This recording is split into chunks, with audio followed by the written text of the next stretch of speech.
Sorciers et sorcières moldus, bienvenue sur ma chaîne.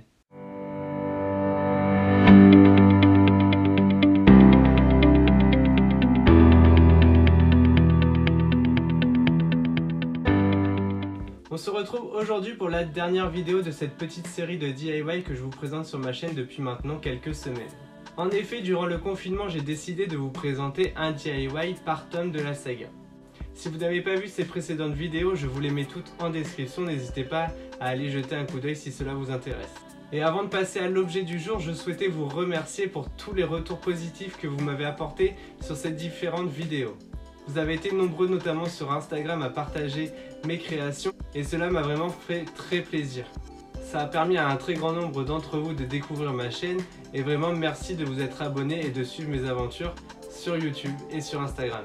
Pour le DIY d'aujourd'hui, comme vous avez pu le voir dans le titre de la vidéo, nous allons réaliser un objet que l'on découvre dans Harry Potter à l'école des sorciers mais qui prend toute son importance dans Harry Potter et les reliques de la mort. Il s'agit bien évidemment du vif d'or que Harry attrape lors de son premier match de Quidditch et que Dumbledore lui lègue dans Harry Potter et les reliques de la mort.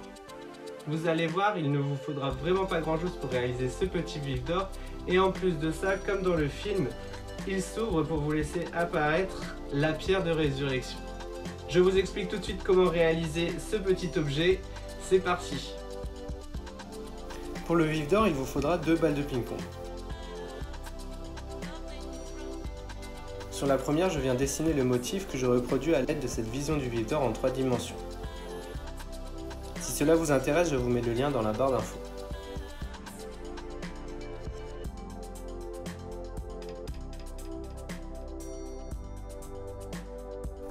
Ensuite, à l'aide d'un marqueur bleu, je viens tracer la partie que je vais venir découper par la suite. Et en vert, je trace les motifs qui seront en relief sur le vif d'or.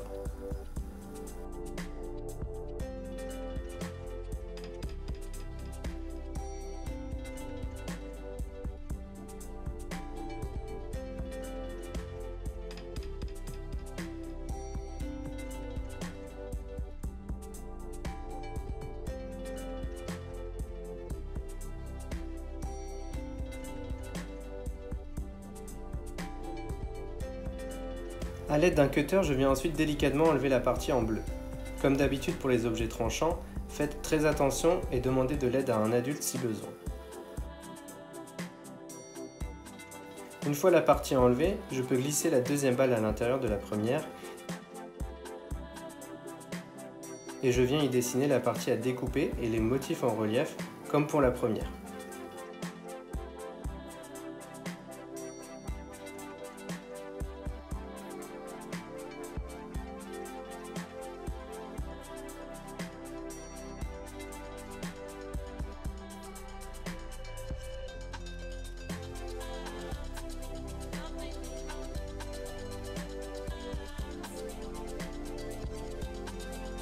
Je découpe alors la partie que je souhaite enlever, et une fois que j'assemble les deux parties, elles reforment une sphère complète, qui s'ouvre lorsque l'on fait glisser celle de l'intérieur d'un côté ou d'un autre.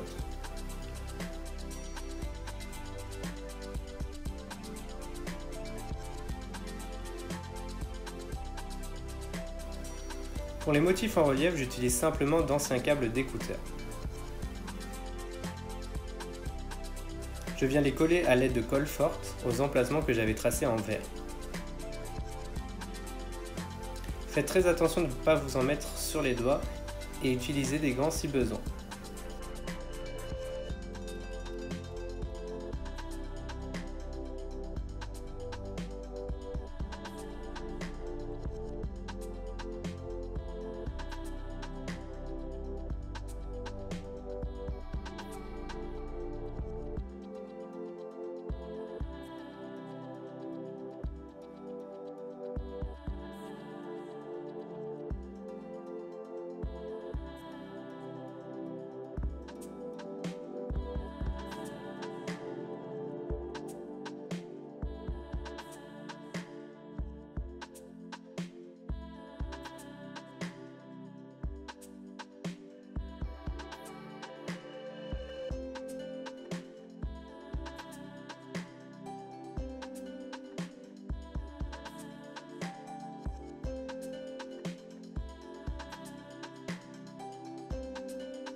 Une fois les reliefs créés, il suffit de venir bomber vos deux parties en doré. Et pendant que la peinture sèche, nous allons créer la pierre de résurrection. Il suffit pour cela d'utiliser de la pâte durcissante.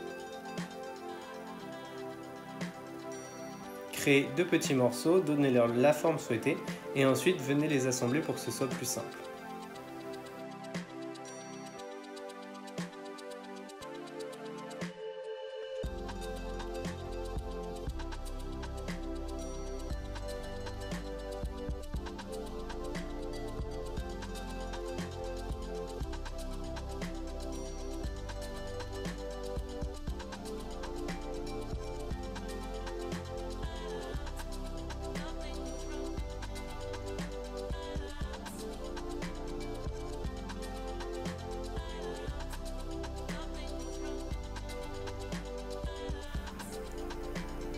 Une fois la pâte complètement sèche, il suffit de la peindre en noir et d'apporter quelques petites touches de doré sur les arêtes pour donner plus de relief à votre pierre.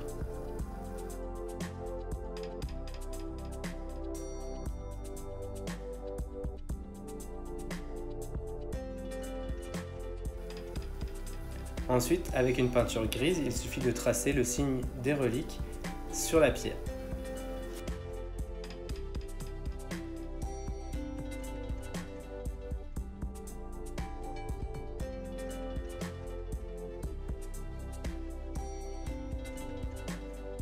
Sur la partie principale du vif d'or, je viens tracer délicatement l'inscription « I open at the close » au marqueur.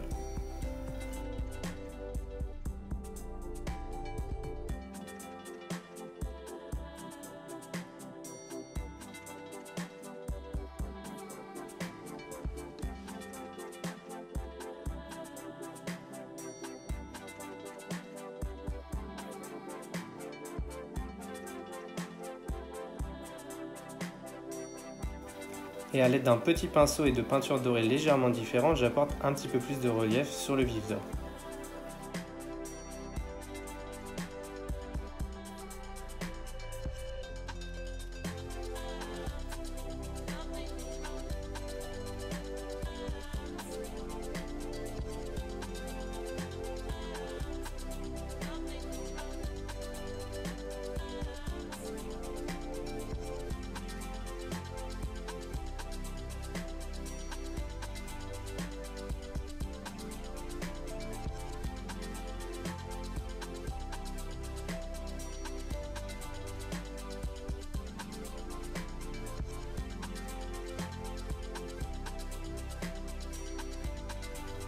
Enfin, j'utilise un petit morceau de tissu en maille dorée pour remplir le vif d'or et pouvoir y déposer délicatement la pierre de résurrection.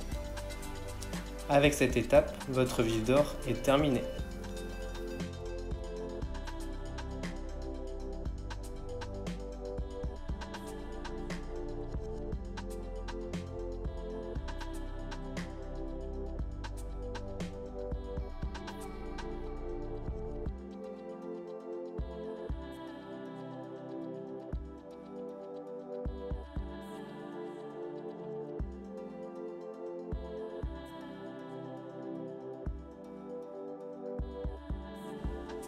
Et voilà, vous pouvez maintenant vous aussi réaliser ce petit vif d'or et l'ajouter à votre collection. J'espère vraiment que cette vidéo vous aura plu autant que les précédentes. Si c'est le cas, n'hésitez pas à vous abonner si ce n'est pas encore fait pour être sûr de ne pas rater les prochaines. Et pour moi, il ne me reste plus qu'à vous dire à bientôt dans une prochaine vidéo.